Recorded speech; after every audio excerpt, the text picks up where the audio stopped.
Et salut à tous, c'est Steak Geek. Vous reconnaissez cette introduction, vous reconnaissez du coup la vidéo. Si vous avez cliqué sur cette vidéo, ce n'est pas pour rien. C'est justement pour l'explication de comment fonctionne iVOS pour les débutants.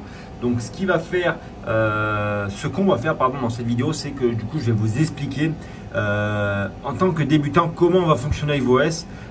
Qu'est-ce qu'ils vont vous faire payer et comment vous allez pouvoir les payer et gérer en fait tous vos rigs depuis votre ordinateur à distance. Donc c'est parti. Donc là, quand vous allez créer en fait votre ferme et votre iVOS, vous allez arriver sur un écran de ce type là. Donc là, vous avez créé votre ferme, vous avez vos rigs qui tournent, etc., etc. On va pas parler du coup de comment tout créer, tout fonctionne. Il y a d'autres youtubeurs qui ont fait cette vidéo comme la ferme du mineur et TK Mineur. Donc même Jean-Jean Bricole en ont fait. Donc vous pouvez y aller checker directement. Là, on va simplement expliquer du coup. Donc là, vous allez cliquer sur votre ferme. Voilà. Donc là, vous allez arriver sur votre ferme, sur votre tableau de bord, sur votre back office. Donc là, vous allez avoir tous vos rigs ici. Donc simplement là, vous allez avoir du coup le durée de fonctionnement de vos rigs.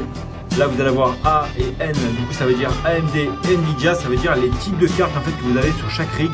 Donc là, si vous avez que des A, ça veut dire que c'est des rigs full AMD. Si vous avez que des N, c'est des rigs full Nvidia. Et là, si vous avez les deux, ça veut dire que c'est AMD et Nvidia mélangés. Donc tout simplement pour ceux qui m'ont demandé, oui vous pouvez mélanger AMD et Nvidia sur le même rig, il n'y a pas de souci, ça marche très bien. Ensuite là vous avez du coup la monnaie que vous voulez miner, donc que vous minez, donc là c'est de l'Ethereum sur tous mes rigs. Là vous allez avoir la puissance en mégahash, donc vous voyez 436.4 mégahash, machin, là vous avez de la puissance de tous vos rigs. Phoenix Miner, là vous allez avoir du coup le mineur sur lequel, le mineur qui est utilisé sur votre rig. Donc là vous avez Phoenix, G mineur, Phoenix Miner, T-Rex. Et là vous allez avoir du coup le pourcentage de validation des shares. Donc ça va être le ratio en fait. Donc là si vous avez 100%, ça veut dire que votre rig, vous voyez quand vous cliquez ici vous avez 1090 shares. Là si vous cliquez sur celui-là vous en avez 488, 710, voilà. Ensuite là, les carrés verts, vous avez deviné, ça va être du coup le nombre de cartes graphiques sur chacun de vos rigs. Donc ça se peut qu'il y ait des petits carrés rouges. Alors par exemple, une astuce simple, si par exemple vous avez un rig de 12 cartes et que vous avez retiré par exemple une carte et que vous voyez qu'il y a un petit carré rouge qui apparaît ici, comme quoi il vous manque une carte ici et qu'en haut, là, ici, vous avez marqué 53 GPU par exemple et que vous voulez y enlever. Donc vous cliquez simplement sur votre rig, voilà, vous allez sélectionner votre rig. Vous allez mettre Setting, donc paramètres, et là vous allez descendre. Et là, vous allez marquer carte bord quantité, donc quantité de cartes. Donc là, vous allez sélectionner le nombre de quantités. Donc là, vous mettez 10 et vous mettez update. Moi, je ne vais pas le faire parce que j'ai pas de cartes qui sont pas désactivées, mais voilà. Du coup, ça va vous reparamétrer le rig et du coup, vous allez avoir le bon nombre de cartes et vous n'allez plus avoir des petites erreurs rouges. Ensuite, là, vous avez les fans, donc la puissance des fans. Ici, donc là vous voyez qu'ils sont entre 60 et 80, 70, 71 et là vous allez avoir la consommation approximative de chacun de vos rigs. Donc pour ce qui est de la consommation approximative de vos rigs, moi je vous conseille de partir sur des petites prises adaptateurs qui puissent du coup contrôler la consommation à distance et là vous aurez une vraie calcul de consommation et d'utilisation de votre installation. Donc ça c'est plutôt top. Ensuite, quand vous allez cliquer sur un de vos rigs, donc là vous allez sélectionner un de vos rigs, donc vous voyez il y a toutes vos cartes qui apparaissent, pam, là il y a tous les mégahash, là il y a les températures de la carte, température de jonction, les puissances des ventilateurs, la consommation, les ventilateurs qui ont été réglés. Et là avec ce bouton là, vous allez pouvoir régler en fait toutes vos cartes d'un coup. Donc là vous voyez il y a les 8 cartes qui sont activées, enfin il y a tout par 8. Et là, vous pouvez les régler individuellement. Si je clique ici, il n'y en a qu'une. Donc là, vous allez pouvoir régler en fait chaque overclock indépendamment. Donc ça, c'est plutôt pas mal. Ensuite, donc là, on nous donne la température du CPU, on nous donne l'espace de RAM qui reste, enfin l'espace de RAM total, l'espace de RAM utilisé et l'espace de RAM qui reste, la consommation, la version de iVOS que vous utilisez et les drivers de Nvidia et de AMD. Ensuite, donc là, vous avez le processeur, etc. Mais ça, on va pas s'en occuper maintenant. Ensuite, du coup, là, vous avez la flysheet. Donc là, vous pouvez changer votre flysheet. Vous voyez. Donc ça, c'est vraiment pas important. C'est pas ça qu'on veut. Moi, je vais vous expliquer du coup, en fait, qu'est-ce qu'on paye réellement à iVOS quand on utilise plus de 3 ou 4 rigs. Donc en fait, moi, ce que je vais payer, c'est là. En fait, du coup, là, c'est la somme que je vais payer à iVOS par jour. Donc, je vais payer 0,70 centimes de dollars par jour. Et ensuite, là, il y a la balance. Donc là, c'est moi qui suis venu déposer de l'Ethereum dans ce portefeuille-là, qui est mon portefeuille personnel. Et en fait, iVOS, eux, viennent se servir directement de mon portefeuille à eux. Donc, ils récupèrent tous les jours 70 centimes directement. Et en fait, du coup, simplement pour pouvoir envoyer et débloquer, parce que si vous ne payez pas cette somme et qu'au bout d'un moment c'est en rouge à moins, je sais pas, moins 2 $, et que vous avez un petit cadenas, et bien en fait ils vont vous bloquer l'accès. Donc il va falloir débloquer l'accès simplement. Vous allez là, ici, vous allez cliquer sur Buy Link, vous cliquez ici. Et donc là, vous voyez qu'il y a ma balance, mon portefeuille de ma ferme, donc il est à 4,47 $, donc ce n'est pas ce que je gagne, ni ce que je dépense. C'est uniquement mon portefeuille. Donc là, vous allez voir du coup ce que ça me coûte. Et les rigs non Ivanpool, donc 70 centimes. Donc là, on va sélectionner simplement Refill Balance. Donc là, vous allez cliquer IveOS. Là, vous allez cliquer sur... alors attendez, hop, personnel adresse. Voilà, IveOS. Et là, vous allez cliquer du coup, donc vous sélectionnez Hive.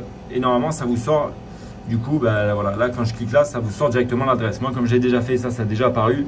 Et là, vous allez pouvoir sélectionner en fait n'importe quel crypto que vous allez venir déposer. Donc, ça peut être de l'USDT en ERC20, en BEP20, en ERC20, de l'USDC, de TUSD, de l'ETH en BEP20, de l'ETH en ERC20 et du DAI en ERC20 aussi. Donc là, vous sélectionnez l'adresse tout simplement. Vous copiez cette adresse et vous allez venir, du coup, quand vous faites envoyer de l'Ethereum, venir mettre par exemple cette adresse si vous envoyez de l'Ethereum. Et là, du coup, vous mettez le montant, mettez 10 ou 15 $ par exemple. Et ça vous permet du coup d'avoir un temps assez long pour justement dépenser cet Ethereum. Donc vous n'aurez pas besoin de venir le remettre plus souvent. Voilà, je viens de boire un petit coup d'eau, ça fait plaisir. Donc ça, il y a beaucoup de personnes qui m'ont demandé comment on faisait pour venir déposer des sous sur IveOS. Donc c'est plutôt intéressant. Et ensuite, après voilà. Donc ça, c'était la première partie de la vidéo. La seconde partie de la vidéo, c'est il y a beaucoup de personnes qui m'ont demandé est-ce que c'était plus intéressant de miner du coup sur iOS ou sur Windows? Alors pour moi, il y a du pour et du contre sur les deux côtés. Donc le fait qu'il y ait iOS, en fait, ça va être un gestionnaire à distance de rig. Donc ça, c'est vraiment le top du top. Vous voyez, il y a tous vos rigs qui sont là. Vous pouvez les éteindre, les rallumer, les overclocker. Vous pouvez baisser les ventilateurs, etc., à distance. Donc c'est du contrôle total à distance. Donc c'est vraiment le top du tout, le top du top, pardon. Vous voyez également si vos GPU ont des problèmes, si vos GPU sont déconnectés ou par exemple s'ils chauffent, etc. Donc ça, c'est pas mal. Et du coup, vous avez un gros tableau de bord comme ça qui est pas mal du tout. Ensuite, pour Windows, c'est un peu plus complexe. Donc vous voyez là, ma 3080, elle mine sur Windows. Donc là, on est aux alentours des 90 mAh parce que voilà, elle chauffe un peu, etc., etc. Donc c'est vraiment pas une plateforme, je trouve moi personnellement, Windows, qui est fait pour miner de la crypto-monnaie. Windows, voilà, il y a beaucoup de tâches en arrière-plan, il y a des mises à jour, il y a des drivers qui peuvent faire planter votre rig. Et sur ce qui fait que du coup, vous avez votre rig qui peut planter, il y a des mises à jour qui vont se mettre en parallèle, vous allez pouvoir avoir des bugs, des erreurs, voilà, il y a beaucoup de choses, beaucoup de fioritures sur Windows qui fait qu'à l'heure actuelle, je ne trouve pas que c'est ultra rentable de miner sur Windows. C'est une plateforme, certes, c'est un OS plutôt qui est certes très bien, parce que du coup voilà, en termes de jeu, etc., c'est complet, mais après en termes de minage, c'est pas le plus optimisé. Donc vous voyez, pour booster, modifier votre carte, vous allez devoir passer sur MSI Afterburner. Donc là vous voyez ma 3080, je vais appliquer des réglages. Voilà, à savoir que sur iOS, je tire la 3080 aux alentours des 99 mAh pour une consommation de 220 watts. Or là, on est aux alentours des 90 mAh pour une consommation de 270 watts. Donc forcément, ça consomme plus, ça va chauffer plus, et forcément, parce que du coup là, vous avez un écran qui est utilisé, vous avez des tâches en arrière-plan, donc forcément la carte, elle consomme un peu plus et elle perd un peu plus en performance. Donc moi, mon avis, il est simple. Si vous voulez vraiment miner et être tranquille, ne plus avoir de problème et tout, passez directement sur un OS de minage. Donc je vous ai fait une vidéo, ça peut être IveOS, ça peut être MinerStatOS, ça peut être NiceHash OS, ça peut être Simple Mining OS, ça peut être Easy Mining OS. Il y en a des tonnes et des tonnes d'OS de minage, donc il n'y a vraiment pas il y a l'embarras du choix, quoi, vous m'avez compris.